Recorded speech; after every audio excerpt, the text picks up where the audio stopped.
का स्वागत है। और अब बात करेंगे मैनपुरी वर्सेस गोरखपुर की। जी हां, यूपी की कुर्सी के दो सबसे बड़े दावेदार यानी योगी आदित्यनाथ और अखिलेश यादव ने अपनी अपनी कर्मभूमि का ऐलान कर दिया है। अखिलेश मैनपुरी के करहल से मैदान में उतर रहे हैं और योगी गोरखपुर से। ये दोनों ही सीटें इन दोनों बड़े शहरों का गढ़ हैं, इसलिए इन्हें सेफ सीट कहा जाता है। सवाल यह है कि ये सेफ सीट कैसे बनी और बड़े बड़े चेहरे होने के बावजूद इन्होंने सेफ सीट क्यों चुनी। समाजवादी पार्टी के अध्यक्ष अखिलेश यादव मैनपुरी की करहल विधानसभा सीट से चुनाव लड़ने वाले हैं। ये पहला मौका है जब अखिलेश यादव विधानसभा का चुनाव लड़ेंगे। पिता मुलायम सिंह यादव की कर्मभूमि मैनपुरी की करहल सीट से अखिलेश यादव ने चुनाव लड़ने का ऐलान किया है, तो वहीं सीएम योगी आदित्यनाथ के चुनाव लड़ने और उनके दावेदारी का क्षेत्र सबसे ज्यादा चर्चा में है।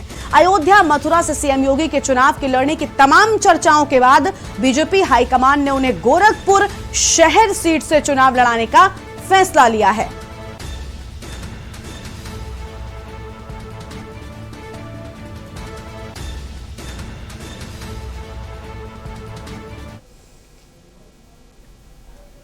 इससे पहले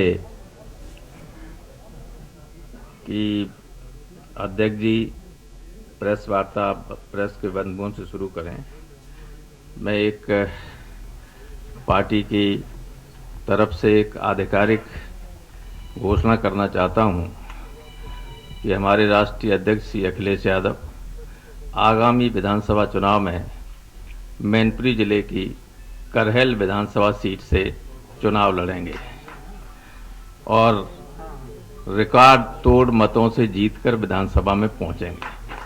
मैं उनके विजय की और उनके पूरे अभियान की सफलता की कामना करता हूं। दंगल और इसी खबर पर अधिक अपडेट के साथ में हमारे साथ में रीजनल हेड रामशंकर जी जुड़ चुके हैं गोरखपुर से, और मैनपुरी से हमारे साथ में चंद्रजीत सिंह हमारे संवाददाता जुड़ चुके हैं। सबसे पहले रामशंकर जी के पास चलेंगे। रामशंकर जी, आखिर इन दोनों ही बड़े नेताओं को इस सेफ सीट से चुनावी मैदान में उतरने की जरूरत क्यों आ पड़ी?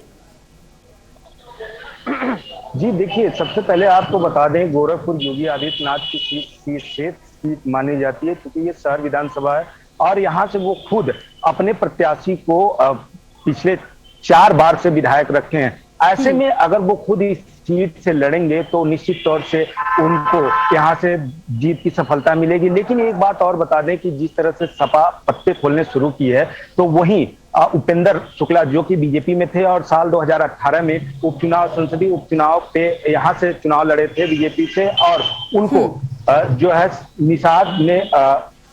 संजय निषाद ने मात दी थी। लेकिन हालांकि उपेंद्र की जो पत्नी है सुभावती देवी, वो यहाँ से सपा से शहर विधानसभा से चुनाव लड़ने की बात कर रही हैं। तो ऐसे में आपको बता दें, उपेंद्र शुक्ला एक सामाजिक नेता रहे हैं। उनका जितना बीजेपी में पैठ रहा उतना अलग दल में भी पैठ रहा, तो कहीं ना कहीं ये बीजेपी के लिए एक कड़ी टक्कर होगी। बिल्कुल बिल्कुल। हमारे साथ चंद्रजीत मैनपुरी से बने हुए हैं। चंद्रजीत, अखिलेश यादव ने यादव जहां पर सबसे ज्यादा है, एक ऐसी सीट को चुना है उत्तर प्रदेश के चुनावी मैदान में लड़ने के लिए। क्या लगता है, क्योंकि अगर बड़े नेता हैं इस तरह रिस्क उठाना नहीं आगे बढ़ेंगे तो फिर जो आम लोग हैं, बाकी के प्रत्याशी हैं, वो कैसे उनका मनोबल बढ़ेगा? चंद्रजीत, क्या आप तक हमारी आवाज पहुंच रही है? तो चंद्रजीत तक हमारी आवाज नहीं पहुंच रही है। तो योगी आदित्यनाथ वर्सेस अखिलेश यादव हो रहा है। आप दोनों का बहुत बहुत शुक्रिया हमारे साथ जुड़ने के लिए और अधिक अपडेट हमारे के न्यूज के दर्शकों तक पहुंचाने के लिए। तो चुनावी संग्राम, दो बड़े नेताओं का दंगल जो है वो शुरू हो चुका है। और चंद्रजीत के पास एक बार फिर से चलते हैं। चंद्रजीत, योगी आदित्यनाथ वर्सेस अखिलेश यादव ने आखिर मैनपुरी सीट क्यों चुनी?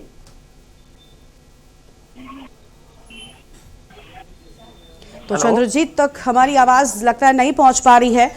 और आपको बता दें कि बहुत बहुत शुक्रिया आप दोनों का हमारे साथ जुड़ने के लिए। चंद्रजीत, आपका भी शुक्रिया, संपर्क हमारा नहीं हो पाया। ये बड़ी खबर आपको हम बता दें, जहां पर चुनावी संग्राम दो बड़े नेताओं का यहां पर शुरू हो चुका है और योगी आदित्यनाथ वर्सेस अखिलेश यादव, और दोनों ही नेताओं ने सेफ सीट को चुना है चुनावी मैदान में उतरने के लिए।